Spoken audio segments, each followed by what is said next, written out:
কবর সত্য, কবরে আযাব সত্য, কবরে জান্নাতের ঘুম সত্য, কবরের ভিতরে নানা রকম আযাবের ব্যবস্থা আছে সত্য, কবরে 99টি সাপের মুসাল্লাত হবে সত্য, সাপ কাটবে 70 গজ নিতে চলে যাবে, আবার হাঁজরে তুলে আনবে সত্য, কিয়ামত সত্য, কিয়ামতের মাঠে নেকি বদি ওজন করা হবে সত্য, ফুলসেরাত সত্য, তার উপরে পার হয়ে যেতে হবে এটাও সত্য, জাহান্নাম সত্য, জাহান্নামের ভিতরে প্রতি মুহূর্তে চামড়াকে চচ্চর চচ্চর করে খাসি খালানো হবে। সূরা আপনার আল ইমরানে আল্লাহ বলেছেন সেটাও সত্য, এবং জান্নাত সত্য, জান্নাতের আঙ্গুরের ফোঁকাগুলো সত্য, খেজুরের বাগান সত্য, সারাবান তাহরা সত্য, চির সুখের জায়গাটা সত্য। আল্লাহ তাবারাক ওয়া তাআলা বলছেন যদি তোমরা মুত্তাকি হতে চাও আখিরাতের উপরে পরিপূর্ণ বিশ্বাস রাখতে হবে। নাম্বার 3 ওয়াল মালাইকা, ফেরেশতা নামে আল্লাহর একটি মাখলুক আছে। আল্লাহ তাদের ভিতরে সেকশন বানায়নি, সেক্স নাই, সেকশন নাই, তারা নারী নয়, পুরুষ নয়, তাদেরকে আল্লাহ যতগুলি বানাবার বানিয়ে নিয়েছেন। এই ফেরেশতা নামে মাখলুকটি আছে, দুনিয়াতে আছে, আসমানে আছে, জান্নাতে আছে, তারা আল্লাহর হুকুমে নিয়োজিত হয়ে আছে। যাকে যে ডিউটিতে লাগিয়েছে সে সেই ডিউটিতে আছে। কেউ সাজদায় আছে, কেউ রুকুতে আছে, কেউ কিয়ামে আছে, কিয়ামত পর্যন্ত সে হালাতেই তারা থেকে যাবে। কেউ আবার আল্লাহর ডিউটিতে নিয়োজিত রয়েছে। এই ফেরেশতাদের উপরে ঈমান আনতে হবে। তবে আপনি একটা কথা বলবেন, ফেরেশতাদের উপরে কেন ঈমান আনবো? তারাও মাখলুক, আমরাও মাখলুক, আল্লাহ তারা সৃষ্টি, আমরাও সৃষ্টি, বরং ফেরেশতাদের থেকে মানুষের সম্মান বেশি। মানুষ হলো আশরাফুল মাখলুকাত। তবে কেন তাদের উপর ঈমান আনবো? ওরে আমার ভাইরে, বাপরে, বোনরে, আমার ঈমান আনতে হবে। তার দুটি কারণ। আমি যদি জানি সরকারি সিআইডি এখানে আছে, তো আমি সরকারের বিরুদ্ধে কথা বলবো না। ওই রকম বন্ধুরে জেনে নিতে হবে আল্লাহর সিআইডি যেন সব সময় আমাদেরকে ফলো করে রেখেছে। এর জন্য ফেরেশতার উপরে ঈমান আনতে হবে। আর দ্বিতীয় কারণ হলো, যেদিন আমাদেরকে বানানোর ব্যাপারে আল্লাহ তাবারাক ওয়া তাআলা ফেরেশতাদের সঙ্গে মাশওয়ারা করেন, আলোচনা করেন, তখন ফেরেশতারা বলেছিলেন নাহনু নুসাব্বিহু বিহামদিকা ওয়া নুকাদ্দিসু লাকা। হে আল্লাহ, আমরা আপনার ইবাদত করব, তাসবিহ বয়ান করব। আপনি কি বানাতে চলেছেন? এরা খুন খারাপি করবে, আপসের মধ্যে লড়ে থাকবে। অতএব আমার আল্লাহ বলতে চাইছেন তোরা এমন ভাবে চলবে যেন ওদের কথাগুলো না মিলে যায়। আমাকে তোরা সম্মানের সঙ্গে ইজ্জত দিয়ে রাখবে। তার জন্য ফেরেশতাদের উপরে ঈমান আনতে হবে। তাহলে ঈমান কটা হলো? আল্লাহর উপরে ঈমান, আখিরাতের উপরে ঈমান, ফেরেশতার উপরে ঈমান। 4 নম্বর হলো কিতাব, কিতাবের উপরে ঈমান আনতে হবে। কোরআনের শুরু থেকে শেষ পর্যন্ত সত্য। কোরআনের একটা জের, একটা জাবার, একটা অক্ষর, একটা নুকতা, কোনটাই মিথ্যা নয়। আমার রব যা বলেছেন তা সত্য। এটা 1% কেন, ওভার 100% সত্য। আপনি আমি যতটা বুঝেছি তার থেকেও ঊর্ধ্বে আরো সত্য। কোরআনকে মিথ্যা পোষণ করা যাবে না। যালিকাল কিতাবু লা রাইবা ফীহি, এই কিতাবের মধ্যে কোনো সন্দেহ নাই।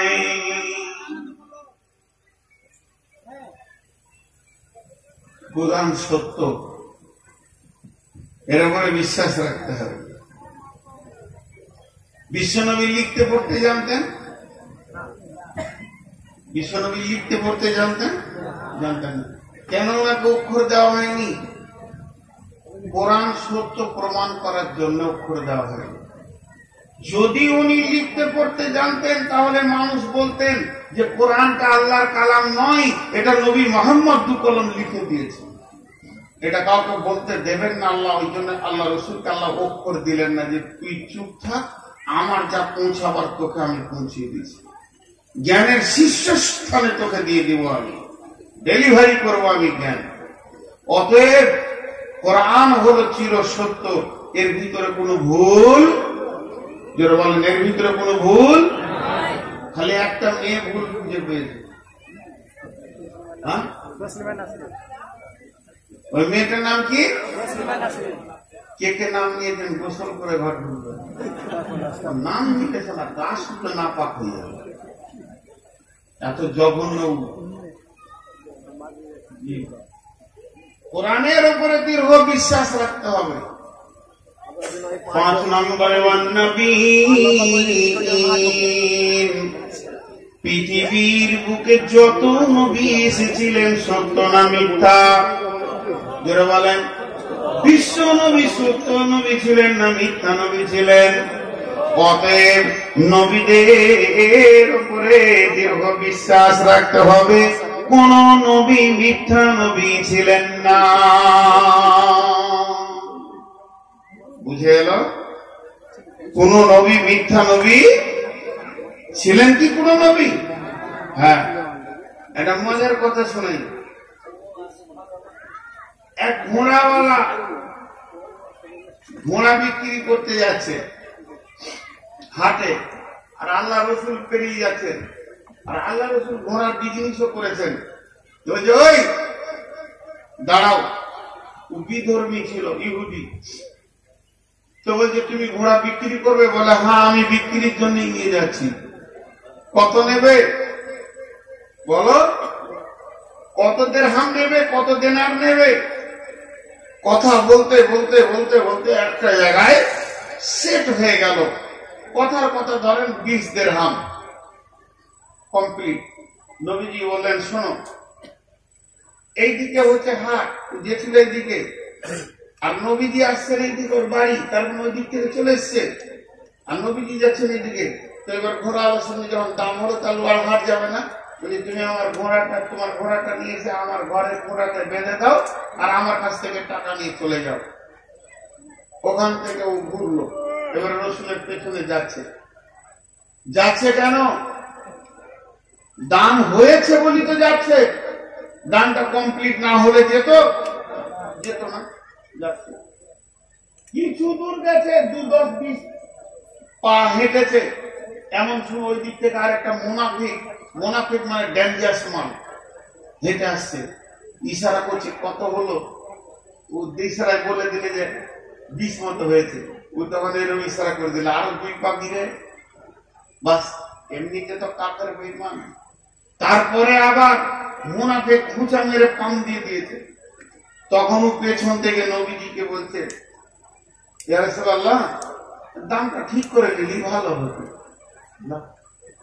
এবার ভেজাল কথা শুরু করলেন, বলি তোমার সঙ্গে তো দাম হয়ে গেছে রে, দামটা হয়েছে বলি তো তুমি এখন না, দাম তো হয়নি। ভেজাল লাগিয়ে দিল, বাচ্চা কাজটাই করে দিল। নবীজি বলছেন দাম হয়েছে, ও বলছে না হয়নি। নবীজি বলছেন হয়েছে, ও বলছে না হয়নি। এই হয়েছে হয়নি, হয়েছে হয়নি, একটা লম্বা টাইম পেরিয়ে যাচ্ছে। এখন আপনারা প্রশ্ন করবেন, তাহলে রসুল এত জিদি ছিলেন কেন? ছেড়ে দিতে পারতেন। আরে ভাই, ছেড়ে যদি দেয়, রসুল ছাড়ছে না কেন? রসুল প্রমাণ করতে চাইছে আমি মিথ্যা বলিনি। তুমি ঘোড়া দাও আর না দাও, দাম হয়েছে। আর ওইটা যদি রসুল ছেড়ে দেয়, তার প্রমাণ হয়ে যাবে নবী জীবনে একবার মিথ্যা বলেছিল, লোক বলবে। ওই জায়গাটা উনি স্টিল, আমি লাইফে মিথ্যা বলিনি আর বলবো না, ঘোড়ার দাম হয়ে গেছে, দাও আর না দাও। এমন সময় ঘোড়াওয়ালা জোরে বলে উঠলো, কি করে দাম হয়েছে আপনি সাক্ষী দেন তো। সাক্ষী দেন তো যখন বলেছে, তখন একটা সাহাবী হেঁটে আসছে, সাহাবীটার নাম আমি ভুলে গেল। তখনই ও পৌঁছিয়েছে। ও হয়তো একবার শুনেছে দাম হয়ে গেছে। নবীজি বলছে না, তোমার সঙ্গে দাম হয়েছে। বলছে না হয়নি। নবী বলছে বললাম তো তোমার সঙ্গে দাম হয়েছে। এইটা যেই বলেছে, আর সঙ্গে সঙ্গে বলছে একটা সাক্ষী দেন তো। তখন এই বলছে, আল্লাহর কসম করে বলছে আমি সাক্ষী আছি, দাম হয়ে গেছে, ঘোড়া দিয়ে ছিল না ও এতক্ষণ, আর এক্ষুনি এলো। ও ঘোড়াওয়ালা ঘোড়া দিয়ে গেলে, পয়সা নিলে, চলে গেল। নবীজি ওখানে বসলেন। যখন আমার সঙ্গে ভেজাল দাম হয়, যখন দাম হয় তখন তুমি ছিলে না, যখন দামটা সেটিং হয় তখনও তুমি ছিলে না, যখন ওর সঙ্গে তর্ক শুরু হয় তখনও তুমি ছিলে না, তর্ক যখন চূড়ান্ত পর্যায়ে তখনও তুমি ছিলে না, আর এই শেষের দিকে তুমি এসে বললে যে আল্লাহর কসম বলছি দাম হয়ে গেছে। আর তুমি কি করে বললে যে দাম হয়েছে? সাক্ষী দিলে। তুমি সাক্ষীটা দিলে কোন বুনিয়াদে? তখন সাহাবীরা বলছেন, ইয়া রাসূলুল্লাহ, এক নম্বর আল্লাহ আছে আমরা দেখিনি, আপনি বলেছেন আছে তাই ভয় করি।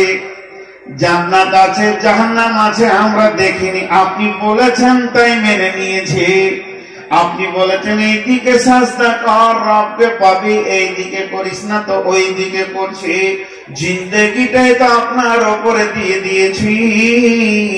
রবকে পাওয়ার ব্যাপারে আপনি যেমন আদর্শ দেখাচ্ছেন সেই দিকে হাঁটছি।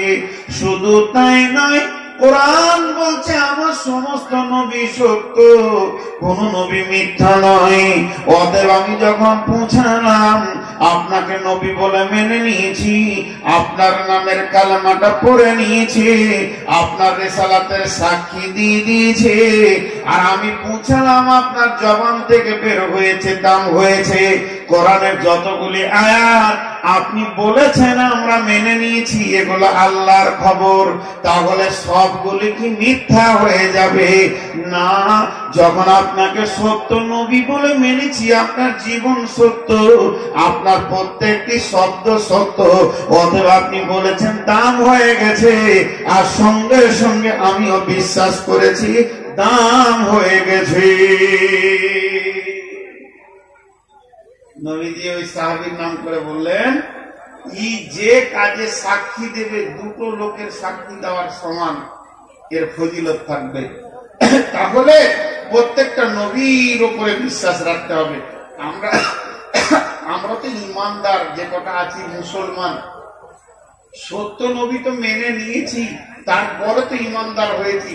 কাফের কাফের কাফের, বেঈমান বেঈমান বেঈমান বেঈমান, আল্লাহ দুশমন, রসুলের দুশমন, কোরআনের দুশমন, দ্বীনের দুশমন কে? উমাইয়া রসুলের চাচা হলো সম্পর্কে। উটের উপরে এরকম মারছে হাত, উটের উপরে, আর আল্লাহ রসুল রাস্তা দিয়ে হেঁটে যাচ্ছে, উটকে খাদ পানি দিয়েছে, উট খেছে, আর উটের উপরে হাত মেরে বলছে, হে বেটা মোহাম্মদ, এই উটের চড়ে তোকে পতন করবো, তোকে মারবো। যে এই কথা বলেছে, আল্লাহ রসুল হালকা করে তাকিয়ে বলছে, আগামী জিহাদে তুই মরবি। তাহলে একটু বলে তার কিছু বলেন। বাড়িতে গিয়ে খাবার খেতে পারছে না, রোগার মতো বিবি জিজ্ঞেস করি, তোমার শরীর খারাপ, মন খারাপ, মাথায় ব্যথা, পেটে ব্যথা? বলে না। বলে কি হলো? বলে ওই যে আব্দুল্লাহর বেটা মোহাম্মদ সাল্লাল্লাহু আলাইহি সাল্লামকে বললাম যে ঘোড়ার উঠে চড়ে তোকে মারবো, তো পাল্টা বলেছে আগামী জিহাদে তুই মরবি। কাফের বেঈমানের বিবি, সেও বেঈমান, মুশরিকা মেয়ে। কাফের মেয়ে কি উত্তর দিতে দেখেন, যার মুখে কথা বের হয়েছে তোমার আরো পারি না। ওদেরও ভিতরে বিশ্বাস ছিল যে এ মাল মিথ্যা কথা বলে, বুঝতে পেরেছে, তোমার আর উপায় নাই, তো মরলো বেঈমান। এই ঘটনাটা আরেকবার খানিকটা শুনতে পাবেন শেষ দিকে। তাহলে আল্লাহর উপরে ঈমান, আখিরাতের উপরে ঈমান, কিতাবের উপরে ঈমান, ফেরেশতার উপরে ঈমান, নবীদের উপরে ঈমান, পাঁচটা ঈমান আনতে হবে। ওয়া আতাল মালা, এটা শেষকালে ব্যাখ্যা করব। 6 নম্বরটা বাদ দিলাম। 7 নম্বরে ওয়া আকামাস সালাতা, নামাজ কায়েম করতে হবে। ওয়া আতাজ যাকাতা, যাকাত দিতে হবে 8 নম্বরে। 9 নম্বরে ওয়াল মুফুনা বিআহদিহিম ইদা আহাদু, মুসলমান মুমিন কোনদিন কারো সঙ্গে ওয়াদা খিলাফ করতে পারে না। যার সঙ্গে যার যেটা ওয়াদা হবে যার সঙ্গে যেটা ওয়াদাতে আবদ্ধ হয়ে যাবে মুমিন মুসলমান তার ওয়াদা পূরণ করবে।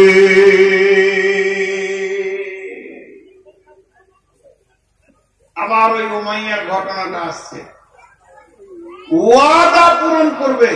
আচ্ছা ও এইখানে কি সংসারে সব কাজ ছাড়বে বলছে না রে বাবা? এসেছে তো একটু বসে কথা বলি তা নাই, দাঁড়িয়ে দাঁড়িয়ে কথা বলি। আমি কি বললাম? আমল 5টা, ইমান 5টা হয়ে গেল। আল্লাহর উপরে ইমান, আখিরাতের উপরে ইমান, ফেরেশতার উপরে ইমান, নবীদের উপরে ইমান আর কিতাবের উপরে ইমান। এবার আমলের কথা, প্রথম নম্বরে দান করবে, এটা বিস্তারিত পরে বলবো। সালাত আদায় করবে, সে কোনোদিন বেনামাজি হবে না। যাকাত দেবে বড়লোক হলে, তাহলে 3টে বলা হয়ে গেল। 4 নম্বরে বলছে যখন কোনো ওয়াদা করবে তো ওয়াদা পূরণ করবে। এবার মুমিনের ওয়াদা দেখেন। আব্দুর রহমান একটা সাহাবী উমাইয়ার কাছে। কে উমাইয়া? যে উটের পিঠে হাত দিয়ে রসুলকে মারবো বলেছিল ওই উমাইয়া। নিজের আত্মীয় হলো, এখন বেঈমান আর ঈমানদার। তো ওকে গিয়ে বলছে কিছু টাকা ধার দাও তো, আমার খুব অভাব চলছে। অভাবটা হলো মুসলমান আর সুদারু হলো উমাইয়া। তখন বলছে তুই তো সুদ দিবি না, আমার ব্যবসা তো সুদের। আব্দুর রহমান বলছে কালেমা পড়ে নিয়েছি রসুলের নামে, আল্লাহর নামে কালেমা পড়েছি, রসুলের আদর্শে রেসালাতের উপরে কালেমা পড়ে সাক্ষী দিয়েছি, আর সুদ খাবো না। তোর যদি মন যাবে তো দিতে পারিস, না মন যাবে না দিতে পারিস, কিন্তু সুদের লেনদেন করবো না। দিবি? যতই হোক আত্মীয়। তো বলছে তোকে দিব, সুদ লাগবে না তো দিবিও না, লাগবেও না, কিন্তু একটা শর্ত তোকে মেনে নিতে হবে। কি হলো? দিয়ে না, ওটা দিয়ে যেমন আছে থাকে, একটা শর্ত মেনে নিতে হবে। বলে কি?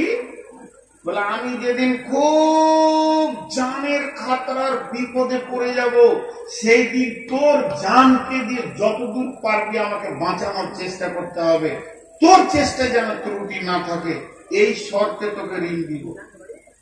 আব্দুর রহমান একটু ভেবে চিন্তে দেখলে ঠিকই আছে, বিপদে পড়লে হয়তো একটু বিপদ থেকেই করে দিল, বেশি ভাবেনি। ওয়াদা করলে ঠিক আছে, তুই যখন খুব বিপদে পড়বি তো আমি জান দিয়ে তোকে বাঁচাবো, ঋণ দিয়ে দিই। ভাইরা আমার, ঋণ না হয়ে গেল। আব্দুর রহমান শর্তের ভিতরে ঢুকে গেল, ওয়াদা করে ফেললেন। এবার উমাইয়াকে ওর বিবি বলছে যার মুখে বের হয়েছে তুই মরবি, আর উপায় নাই। খানিকক্ষণ উমাইয়া দম নিল, মাথায় খালি চিন্তার চক্কর ঘুরছে, কি করলাম, কি বললাম, কি হলো।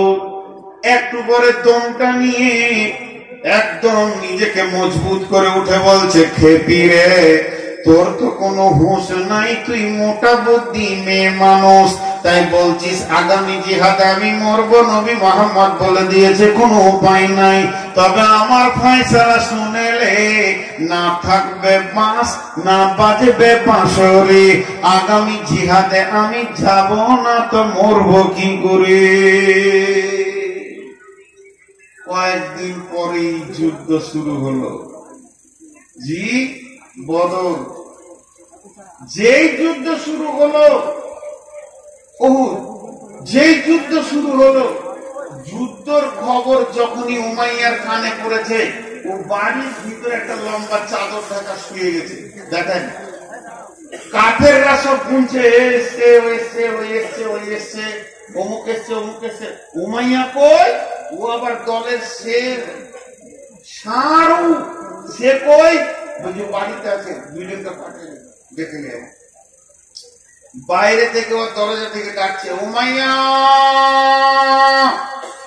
আর ও চাদরের ভিতর থেকে বলছে বেড়াম, মানে অসুস্থ, যাব না।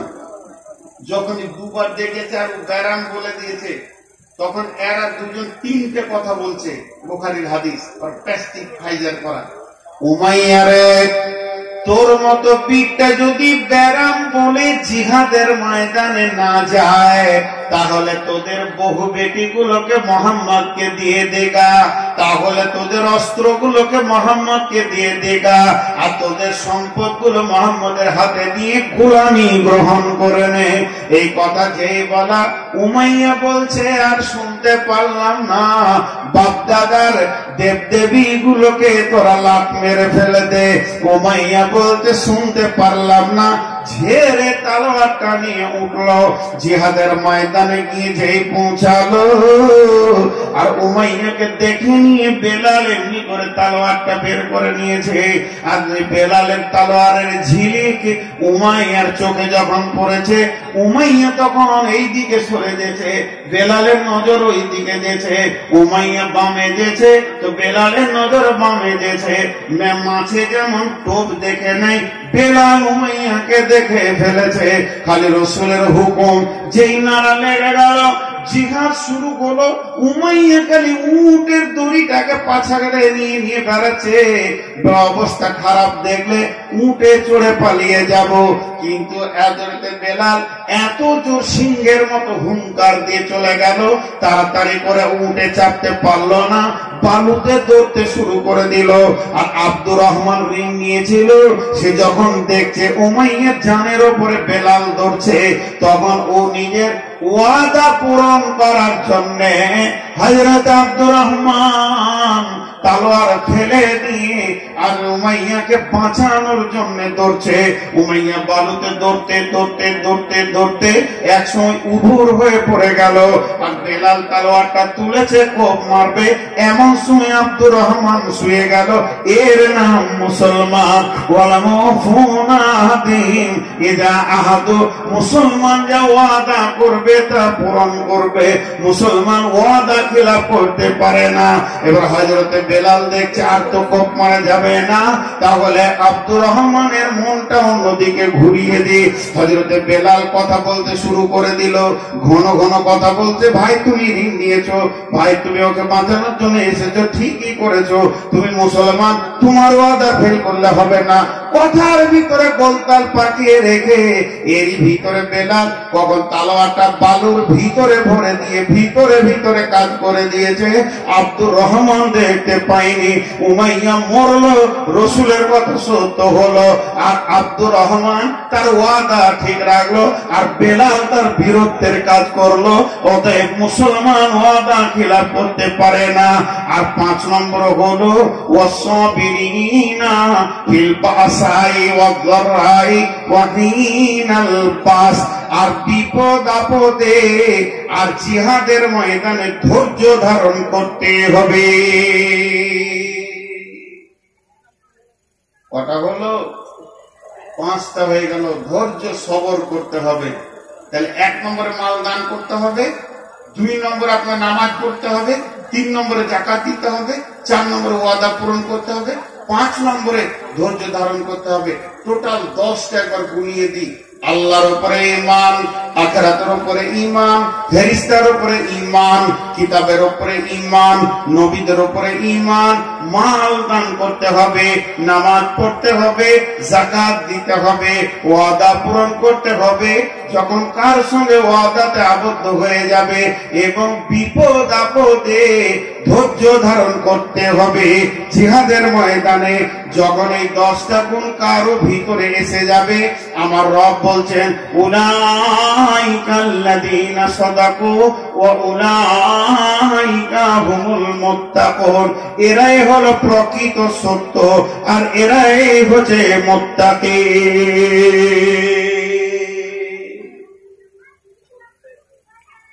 30 সেকেন্ড কথা বলবো, আপনারা আমার দিকে ধ্যান দেন।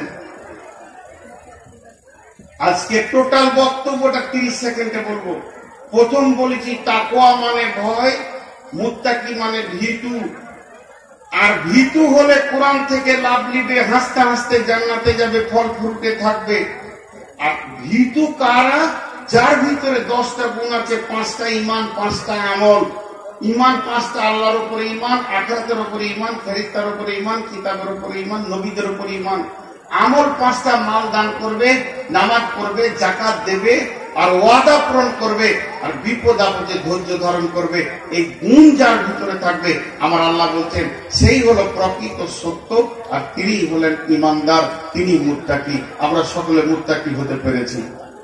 কিন্তু আল্লাহ তাবারক ওয়া তাআলা যেন আমাদেরকে সকলকে মুত্তাকি বানিয়ে নেন, বলেন আল্লাহুম্মা আমিন। আমরা যেন মুত্তাকির 10টা আমল করতে পারি, জোরে বলেন আল্লাহুম্মা আমিন। তাহলে একটা আমল এখন রানিং করব, রানিং। 10টা আমল, 9টা তো ইমান, তো 5টা আছেই আছে বডির সঙ্গে জড়িত, আর 4টা আমল পরে হবে। এখন একটা রানিং আমল করব। وآتى المال على حبه ذوي القربى واليتامى والمساكين وابن السبيل والسائلين وفي الركاب। মুমিনের মাল 5 জায়গায় লাগবে, সেই 6টা জায়গা বলা হয়েছে। এর জন্য আমার আল্লাহ বলেছেন, যাদের আল্লাহর উপরে ঈমান আছে, অদৃশ্যের উপরে ঈমান আছে, ওয়ায়ুকিমুনাস সালাতা ওয়া মিম্মা রাযাকনাহুম ইউনফিকুন, তারা মওকা পেলে আল্লাহর জন্য মালকে খরচা করে। কোন আল্লাহর গোলাম আছেন?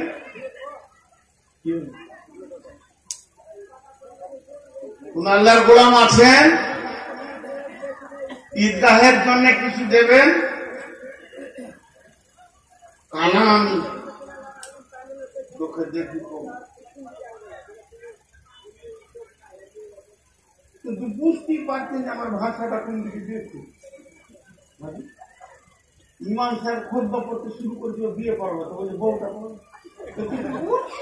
বিয়ে মালের কথা বলছি, তাহলে এটা দেওয়ার কি দরকার আছে?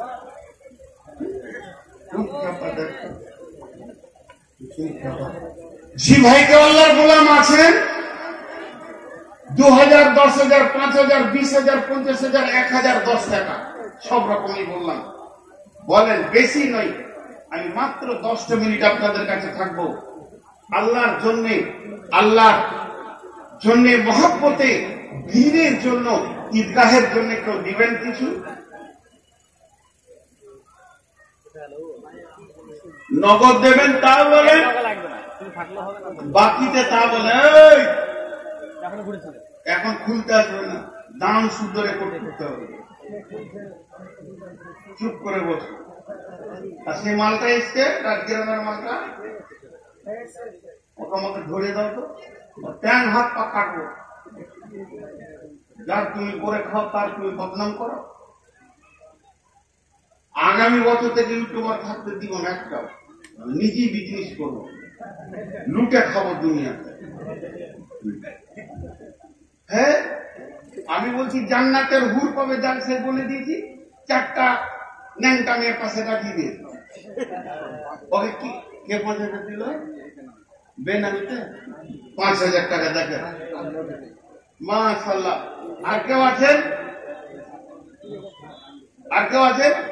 দুনিয়ার ছবিগুলোকে এমন এমন করে দিচ্ছে। সূরা ইয়াসিন আছে না, আলিয়াউমা আকমালতু, সূরা ইয়াসিন আছে, তাকাল্লিফনা আইদিহিম ওয়া তাশহাদু আরজুলুহুম, পা কথা বলবে, হাত সাক্ষী দিবে, পা সাক্ষী দিবে, হাত কথা বলবে। তো হাতের মুখ করে দিয়েছে, পায়ের মুখ করে দিয়েছে। দেখো কল্পনা করে করে। কেউ আছেন আল্লাহর গোলাম, একজন 5,000 দিয়েছেন বেনামিতে। আর কেউ আছেন? আচ্ছা, চাদরও পাঠিয়ে, যারা মোটা মোটা দেবেন একটু দাঁড়িয়ে বলেন ভাই আমার। আর মা বোনেরা, আপনাদের দিকেও চাদর যাচ্ছে, ছেলেদের হাতে কিছু করে দেন, দেন আপনারা। জি আল্লাহর বান্দা কেউ আছেন? আল্লাহর গোলাম এখানকার লোকের নাম নাই, আল্লাহর গোলাম আর কেউ আছেন? দেন। আমি বেশিক্ষণ থাকবো না, একদম 11টাই ছাড়বো। 10টা মিনিট শেষ দিকে বলে তো 10 মিনিট কালেক্ট করুন। আল্লাহর গোলাম 2000, 5000 দেনেওয়ালা,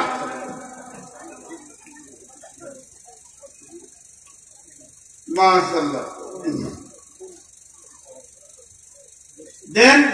সেই সামনে থেকে বলেন কেউ আছেন, ওয়াদা করেন করে দেবেন। জি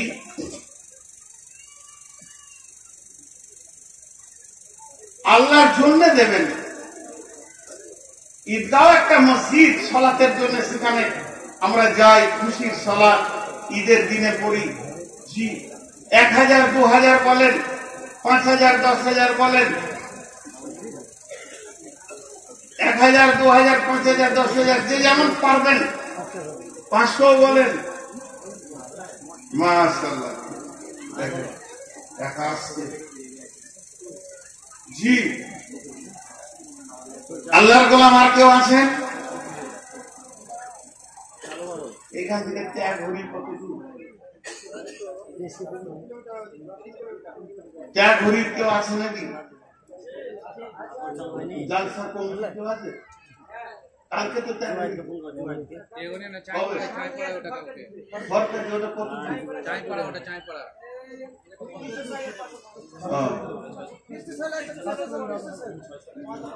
আচ্ছা জি ভাই আর কেউ আছেন?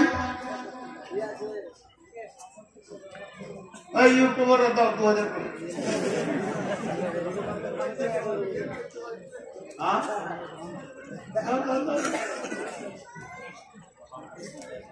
আমাকে টাকা দেয় না।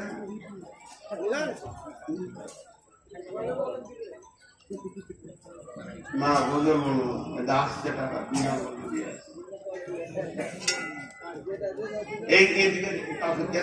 চাদর টাদর গুলো ছেলে, আরে কমিটি ছেলেরা ভিতরে ঢুকো ভাই। কেউ কে?